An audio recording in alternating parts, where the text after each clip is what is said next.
They're off at the start of the Christmas meeting. It's the British EBF National Hunt Novices Hurdle that gets us underway, and Palacio with the hooped sleeves disputes it going to the first with Wingmen, the red cap, and Wingmen rather ballooned it.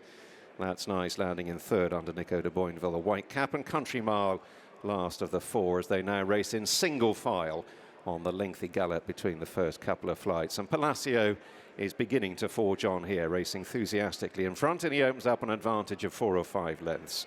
Wingmen heading the other two, who are in turn That's Nice and Country Mile. Steadily closing in on the second, and with an uncontested lead, Palacio and Dylan Johnston have an advantage of around 5 lengths. Rising, hurdling neatly enough. Wingmen correcting himself, going a little out to the right. 3 lengths away to That's Nice and Country Mile looking on. They turn to meet rising ground, and then they'll head off downhill to the third. And if anything, Palacio has gone a little further clear. The advantage now would be bordering 8 lengths, and he takes them along at around about 29-30 miles an hour as they begin the descent. Wingmen and Sam Ewing still heading the chase over That's Nice and Nicky de Boinville and Country Mile, and Harry Skelton last of the 4.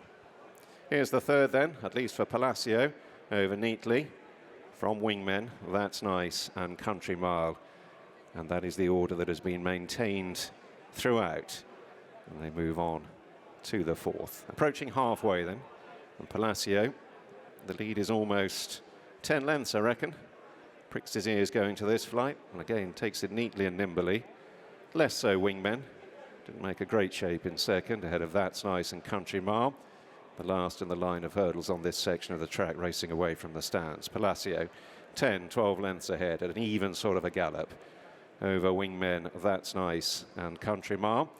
And now they race across the top of the course, only just beyond halfway, but the bulk of the hurdling already done.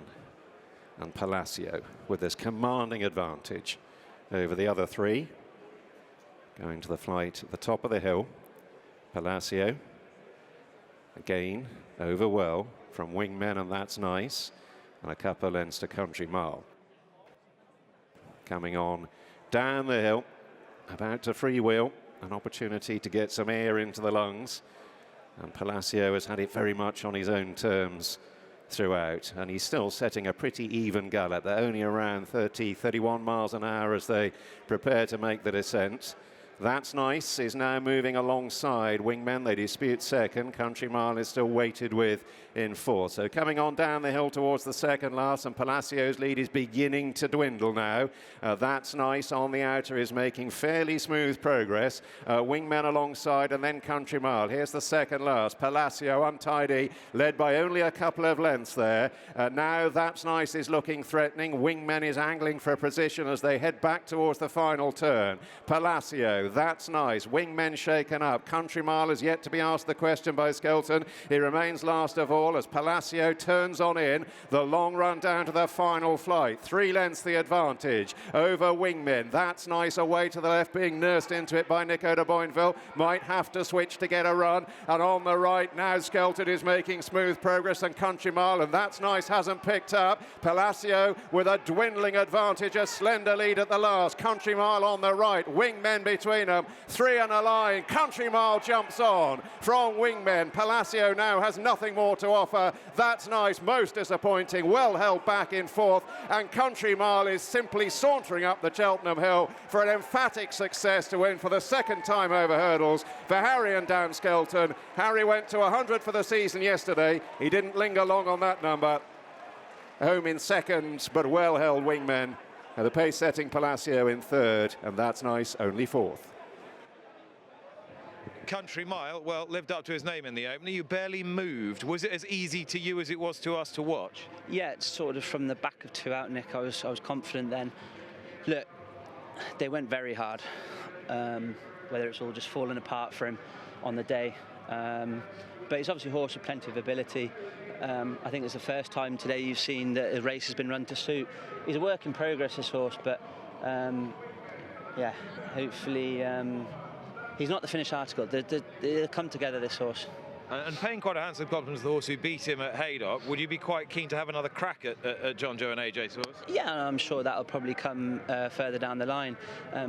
Their horse was good on the day, jumped better than us, and that's, you know, that what won them the race on the day. But you're on the flip side today and we win, so it's good. And so do you feel he's the horse you need to get a little bit of experience into this season, run him a bit? Yeah, I think so. Like her assistant Tom Messenger made a good point that he's quite raw and he still tries to do too much a little bit in his races, and he was sort of saying, you know, perhaps he's one that we do want to sort of run a bit, and you know, he'll learn a bit more on the track when he's having races. So it's a bit headstrong at home and he can be on the track, and but today was the first time that everything's just, you know, they've gone a good gallop and it's clicked. But in your mind, will he be in with the Grade 1 novices come the end of the season?